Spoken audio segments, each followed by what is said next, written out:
Bonjour à tous et merci d'être avec nous sur France 24. À la une de l'actualité, les protocoles sanitaires sont renforcés en France, dans les écoles primaires où l'incidence du Covid flambe. La vaccination des enfants à partir de 5 ans va être ouverte dans les semaines à venir, toujours sur la base du volontariat, sans obligation de passe vaccinal. 25 cas de variant Omicron ont été confirmés en France. Nous parlons de ces mesures sanitaires et de la situation épidémiologique avec Yves Kopieters, médecin, professeur de santé publique à l'école de santé publique de l'Université libre de Bruxelles. Les 3 partis membres de la coalition en Allemagne vont signer leur accord de gouvernement ce mardi. Les militants verts ont été les derniers ce lundi à voter pour valider la coalition avec les sociodémocrates et les libéraux. Olaf Scholz devrait prendre ses fonctions de chancelier ce mercredi. Et puis les États-Unis ont annoncé un boycott diplomatique des JO d'hiver de Pékin en février prochain. Il s'agit pour Washington de protester contre la répression des musulmans ouïghours au Xinjiang. Le CIO respecte la décision des États-Unis. La Chine menace de contre-mesures.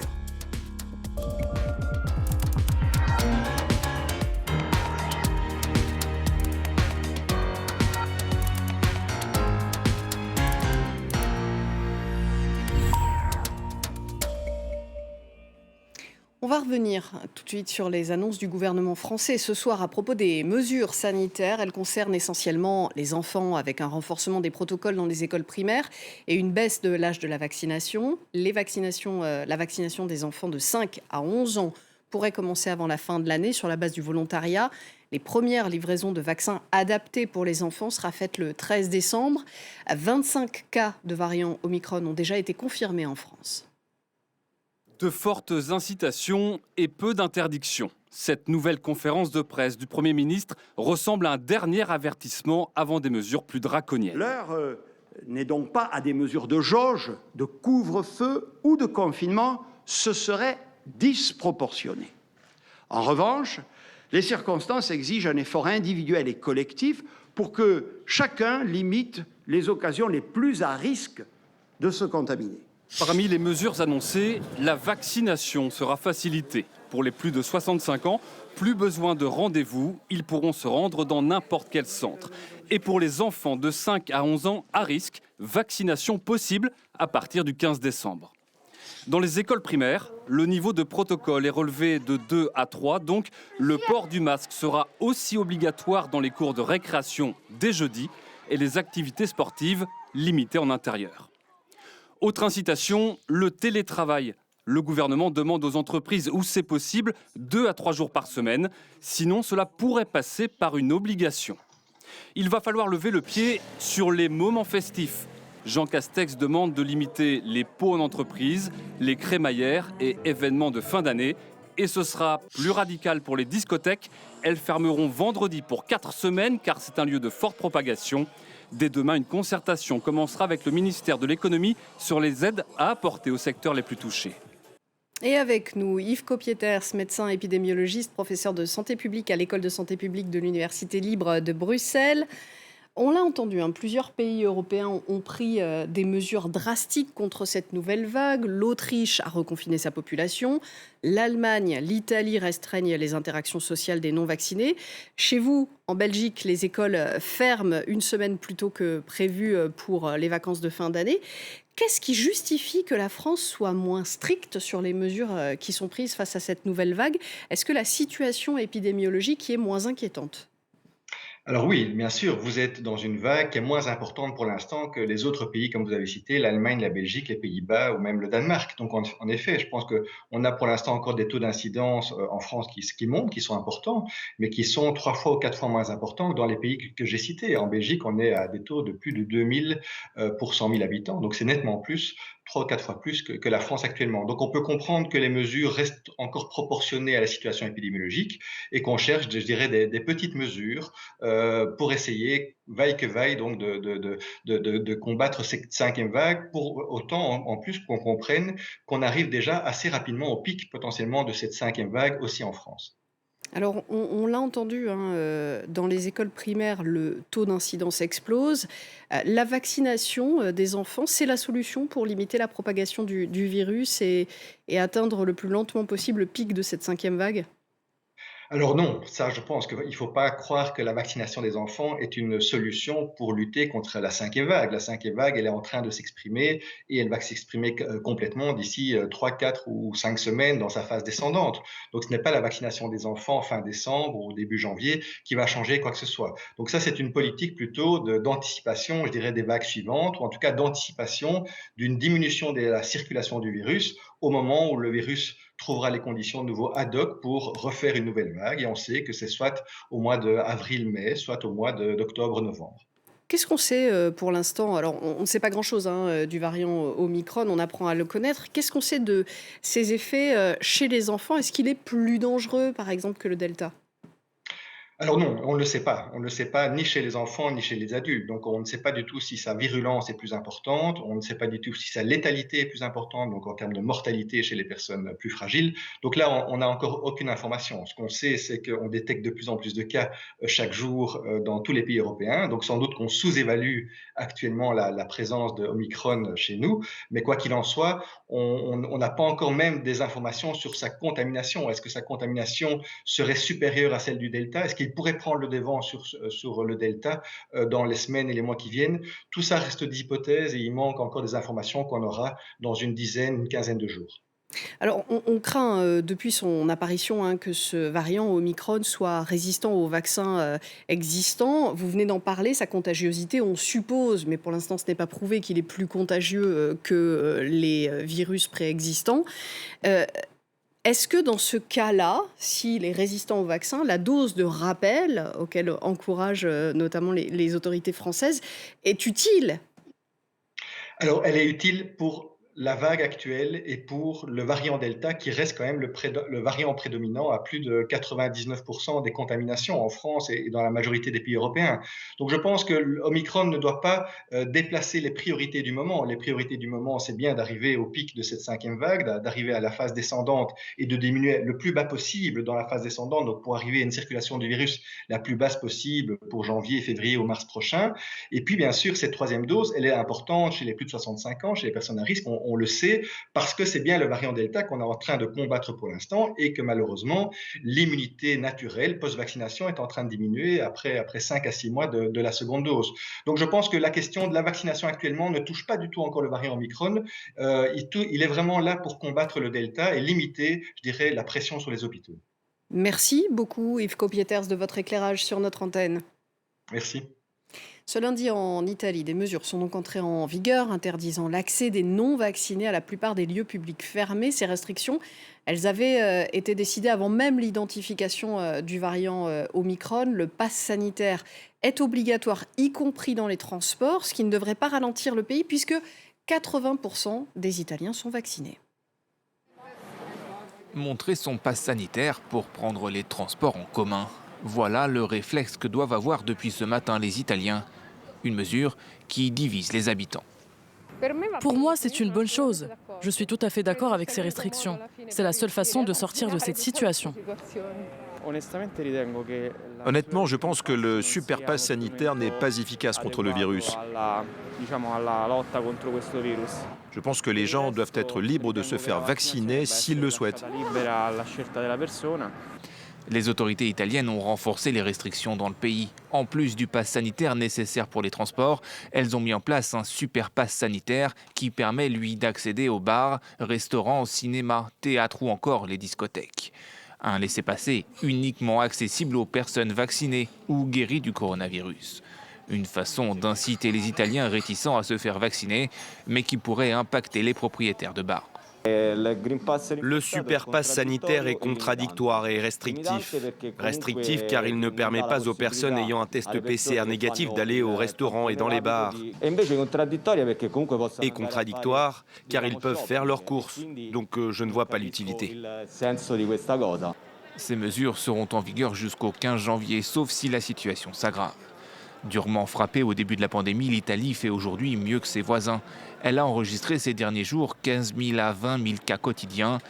Près de 85% des plus de 12 ans sont complètement vaccinés. Et Rome s'apprête aussi à ouvrir la vaccination pour les enfants âgés de 5 à 11 ans. En Allemagne, c'est ce mercredi qu'Olaf Scholz prend ses fonctions de chancelier et la dernière composante de son gouvernement vient d'approuver l'accord de coalition. Il s'agit des adhérents des Verts qui ont voté à 86% pour valider le partage du pouvoir avec les sociodémocrates et les libéraux. Les trois partis vont signer ce mardi cet accord de gouvernement. À leur tour, les écologistes allemands ont donné leur feu vert. Le parti Die Grünen va intégrer le gouvernement aux côtés du parti social-démocrate, le SPD, et les libéraux-démocrates du FDP. Les adhérents ont approuvé à 86% le contrat de coalition, un score salué par la codirigeante de la formation écologiste qui récupère le portefeuille des affaires étrangères. Grâce à ce vote, nous partons avec le vent en poupe vers un nouveau gouvernement fédéral puissant, avec ce cabinet très fort et diversifié que nous venons de présenter. Un peu plus de 2 mois après avoir remporté le scrutin législatif de fin septembre, le social-démocrate Olaf Scholz prend donc la tête d'une alliance gouvernementale inédite de 3 partis. Un cabinet diversifié qui sera aussi paritaire pour la première fois dans l'histoire politique allemande. D'autres femmes seront désignées à des postes clés comme à l'intérieur ou à la défense. À la tête de la première puissance économique européenne, Olaf Scholz promet aussi un gouvernement très pro-UE. Nous entrons dans ce gouvernement à un moment où les tensions sont énormes, où la crise est grande. Et le défi que doit relever l'Allemagne en Europe pour y faire entendre sa voix et montrer son visage, pour y fournir une diplomatie au plus haut niveau, est grand. Après 4 mandats, Angela Merkel reste toujours aussi populaire et Olaf Scholz s'est présenté comme son héritier. C'est vendredi qu'il sera élu chancelier par le Bundestag. Le forum de Dakar sur la paix et la sécurité en Afrique s'est ouvert ce lundi. Il se tient jusqu'à demain mardi. Et sur place, la ministre française de la Défense s'est exprimée sur les rumeurs de recours du Mali au service d'une milice privée russe, la société Wagner. Écoutez un extrait de l'entretien de France 24 avec Florence Parly. L'intégralité de cet entretien est à retrouver à 23h15, heure de Paris. On évoquait Wagner. Sont-ils à Bamako, tout simplement ? Sont-ils arrivés ? Aujourd'hui, je ne pense pas qu'ils soient à Bamako, mais cela ne signifie pas qu'il n'y ait pas une intention de la part des autorités maliennes actuelles de les y faire venir. Donc il ne faut pas prendre ce qui est aujourd'hui une vérité pour une vérité de demain. Tous nos efforts sont orientés pour empêcher que cette menace, qui est brandie depuis des semaines et des semaines maintenant, eh bien, ne se matérialise pas.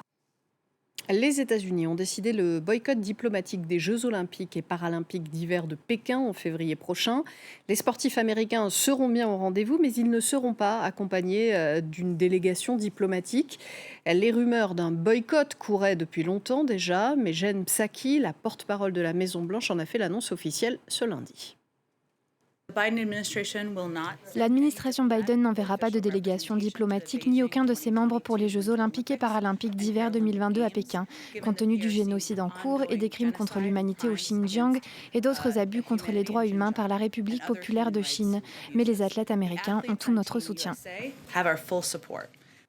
Et sur l'annonce de ce boycott, les précisions depuis Washington de notre correspondant Mathieu Mabin. La décision était attendue et concrètement, sous la pression des associations de défense des droits de l'homme, Joe Biden était obligé d'envoyer un signal fort. Eh bien, c'est fait. Le président des États-Unis décrète, vous l'avez entendu, le boycott diplomatique des Jeux de Pékin. Soulignons bien qu'il s'agit d'un boycott diplomatique, ce qui techniquement n'empêchera pas les athlètes américains de concourir. On l'a compris, la Maison-Blanche sanctionne ainsi Pékin, mais pas l'équipe nationale américaine qui s'entraîne depuis des années pour participer à cette compétition internationale. Concrètement, d'un point de vue symbolique, la nuance est importante. Elle signifie que les États-Unis ne mandateront pas de représentants officiels, ni représentants de la Maison-Blanche, ni du département d'État ou du département de la culture et des sports, et pas plus d'ambassadeurs dans les tribunes ou même en marge de la manifestation. Une question a été soulevée quasiment immédiatement dans les couloirs du CIO. La représentation américaine défilera-t-elle avec la bannière étoilée ? La réponse est oui, en tout cas si les athlètes américains décident décide d'être présent à la compétition, ce qui, à ce stade, semble être une évidence. Enfin, soulignons que Pékin a déjà réagi vivement en condamnant le geste et en évoquant de possibles représailles, sans que quiconque ne puisse deviner la forme qu'elle pourrait revêtir. La Chine a techniquement le pouvoir d'interdire l'accès des athlètes américains à son territoire, mais au moment où nous parlons, cette option reste peu plausible puisque cela déclencherait de facto une réaction en chaîne, probablement déclenchée d'ailleurs par le CIO.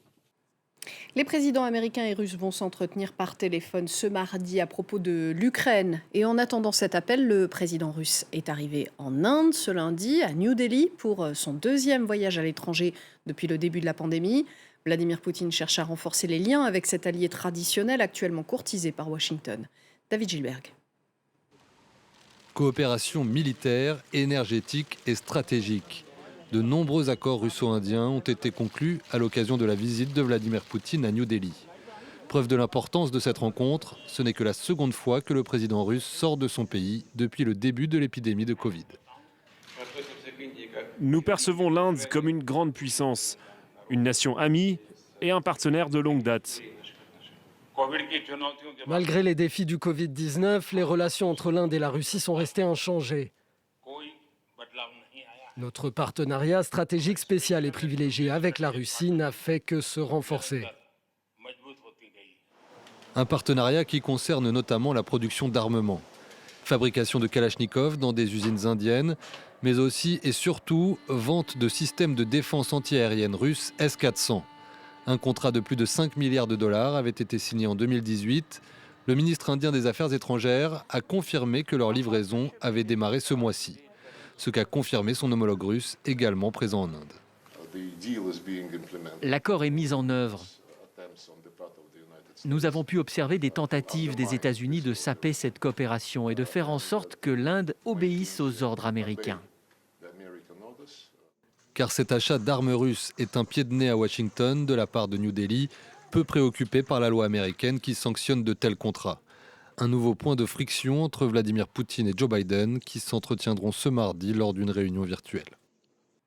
L'un des effets secondaires de la pandémie de Covid-19, c'est l'aggravation de celle de paludisme. 69 000 morts supplémentaires du paludisme en 2020 par rapport à l'année précédente, 14 millions de malades supplémentaires recensés, une régression considérable selon l'Organisation mondiale de la santé. Florent Rodeau. C'est l'une des innombrables conséquences de la pandémie de Covid-19. En 2020, la lutte contre le paludisme a fortement reculé dans le monde, diagnostics et traitements étant moins accessibles. Résultat, les chiffres sont en hausse, avec 14 millions de cas et 69 000 morts supplémentaires par rapport à 2019. Et pourtant, l'OMS l'assure, cela aurait pu être bien pire. Les pays où le paludisme est endémique ont réussi à éviter le scénario du pire, que beaucoup, y compris l'OMS, avaient annoncé. Néanmoins, bon nombre de pays ne font plus de progrès ou connaissent même une aggravation de la situation du paludisme.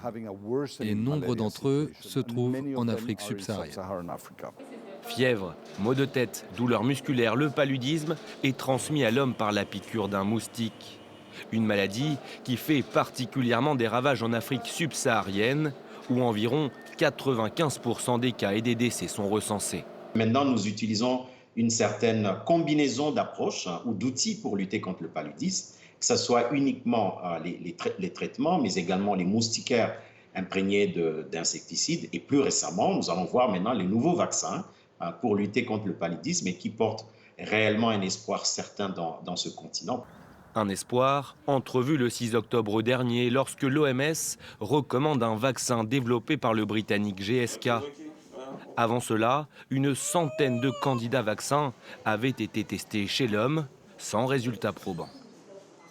L'éruption du volcan Semeru ce week-end a fait au moins 22 morts sur l'île de Java en Indonésie. 22 corps ont été retrouvés, mais les secours progressent lentement en raison de la poursuite de l'activité du volcan. Plusieurs villages ont été dévastés. Le point de la situation avec Jules Boittiau. C'est un nouveau nuage de cendres qui s'élève dans le ciel de Java.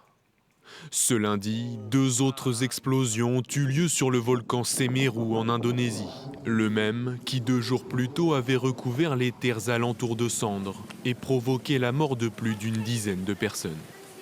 Les autorités demandent aux habitants de rester très prudents. L'alerte pour le mont Semeru est toujours au niveau 2. À ce niveau-là, les gens doivent être plus vigilants car la menace potentielle est toujours très présente. Dans la région, à l'est de l'île, le sol était encore chaud dimanche. Des dizaines d'habitations et de véhicules ont été ensevelis, ce bétail sauvé de justesse. Plus de 1300 personnes ont dû être évacuées et relogées dans des abris temporaires. Mais certains n'ont pas eu le temps de s'enfuir. Les secours ont évacué 10 personnes qui étaient coincées dans une mine de sable. Dans des conditions très difficiles, leurs recherches se poursuivent pour tenter de retrouver d'autres survivants.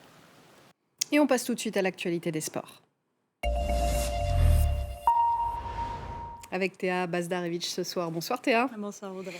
Et on va commencer avec du foot, le début d'une semaine européenne. Oui, absolument. Ça démarre dès demain mardi avec ce match entre le Paris Saint-Germain et Bruges. Les Parisiens plutôt décontractés tout à l'heure à l'entraînement au camp des Loges. Le club est déjà qualifié, assuré de terminer deuxième de son groupe derrière Manchester City. Alors on a cru un instant au retour de Sergio Ramos, l'Espagnol laissé au repos la semaine passée, présent à l'entraînement collectif mais pas encore à 100% d'après le club. Autre incertitude, elle concerne Presnel Kimpembe, le défenseur resté en soins, lui, après un choc reçu au mollet samedi dernier face à Lens. Voilà, Paris privé d'une partie de son effectif qui va tenter de se rassurer et de rassurer demain face aux Belges. Pourquoi pas tenter de nouvelles choses? C'est le moment ou jamais, selon son entraîneur. Bruges est une équipe combative, avec de la qualité. Elle l'a démontré durant le tournoi. Elle est difficile à battre. Et ce sera difficile demain. Bruges veut se qualifier pour la Ligue Europa. Nous avons l'objectif des 3 points, évidemment. Mais il faut surtout améliorer beaucoup d'aspects de notre jeu. Et de ce point de vue, c'est le match parfait. Et voilà, Paris-Bruges, coup d'envoi de la rencontre demain à 18h45 au Parc des Princes. C'est beaucoup plus serré dans le groupe B en revanche. Oui, car si Liverpool est assuré de terminer en tête de son groupe et donc de participer au 8e de finale de cette Ligue des Champions, les 3 autres formations en lice ont encore leur mot à dire. Un petit point seulement sépare le FC Porto, le Milan AC et l'Atlético Madrid. Les colchoneros de Diego Simeone ici à l'entraînement n'ont pas le droit à l'erreur. Seule option, la victoire demain face aux Portugais. Mais Marco Llorente l'assure, l'équipe a les épaules pour. Ce sont des matchs que tous les joueurs aiment disputer. Nous devons faire ressortir le caractère et la personnalité de chacun. Nous avons l'habitude de jouer ce type de match et l'équipe a l'énergie et le désir de sortir de cette situation et c'est ce que nous allons faire. On en parlait dans le journal. À 2 mois des Jeux Olympiques d'hiver à Pékin, les tensions entre la Chine et les États-Unis grimpent d'un cran. Oui, c'est vrai que les rumeurs allaient bon train depuis quelques jours. Ça y est, Washington a confirmé ce soir donc ce boycott diplomatique aux JO d'hiver de Pékin, alors que les préparatifs battent leur plein. Pas question pour autant d'empêcher les athlètes de participer à la compétition. Il s'agit juste de n'envoyer aucun représentant politique en Chine. Une façon pour les États-Unis de dénoncer les atteintes aux droits humains dans le pays. Réponse de Pékin, cela n'a aucune importance. Écoutez. Ce sont les athlètes de tous les pays qui devraient être à l'honneur, pas les politiciens individuels. Quant à ceux qui vantent le boycott à des fins politiques et de démagogie, qu'ils viennent ou non, personne ne s'en souciera et cela n'aura aucun impact sur les Jeux Olympiques d'hiver de Pékin. Et voilà, et puis sachez qu'en plus des États-Unis, il y a 8 autres pays qui songent à imposer aussi un boycott diplomatique à la Chine. On peut par exemple citer l'Australie, le Royaume-Uni ou encore l'Allemagne. En NBA, un Français a frappé fort la nuit dernière. Oui, ce Français, c'est Rudy Gobert, sauveur du Jazz. C'était face à Boston. 3 paniers seulement pour le pivot français, dont un décisif. Celui que vous voyez, ce dunk inscrit dans le Money Time et qui redonne l'avantage à son équipe. Le Jazz qui a aussi pu compter sur un Mitchell Donovan des grands soirs, auteur de 35 points. Utah s'en sort finalement de justesse. Victoire sur le fil, 109-108. À Cleveland, le Jazz empoche son 4e succès d'affilée et conforte sa place de 3e à l'Ouest. Les Rockets, eux, continuent continuent leur belle série. 6e victoire de rang, cette fois face aux Pelicans de la Nouvelle-Orléans, 118-108. Houston, emmené par son duo de vétérans Eric Gordon et Christian Wood, tous les deux ont inscrit 23 points. Une performance qui permet aux Rockets de remonter à la 13e place de la conférence Ouest. Les Pelicans sont eux bons derniers. Et pour finir, direction la Syrie, Théa, vous nous emmenez à la découverte d'un maître de kung-fu pas comme les autres. Ouais, Fadel Othman, c'est son nom. Il est unijambiste et vous allez voir que ça ne l'empêche pas de donner des coups de pied et des coups de poing. À 24 ans, il dispense même des cours aux plus jeunes. Ça se passe dans la banlieue ouest d'Alep. Parmi sa centaine d'élèves, beaucoup d'orphelins. La plupart ont perdu leurs parents pendant la guerre. Fadel Othman lui-même a été blessé par un tir d'obus en 2015. Il n'a pas renoncé à sa passion pour autant. Au contraire, ça l'a renforcé. Le maître de kung-fu qui transmet cette force à ses élèves et qui les aide aussi à retrouver confiance en eux. J'ai ouvert le gymnase il y a 5 mois et j'ai rassemblé des enfants, des fils de martyrs. Le but est d'utiliser les compétences des enfants et de leur apprendre des mouvements utiles pour se protéger. Les enfants ont beaucoup d'énergie et cette énergie peut être positive ou négative. Mon but est de canaliser cette énergie vers des choses positives. Et on s'arrête là-dessus. Merci beaucoup Théa Bazdarevich. Restez avec nous, on se retrouve dans quelques instants pour un nouveau journal.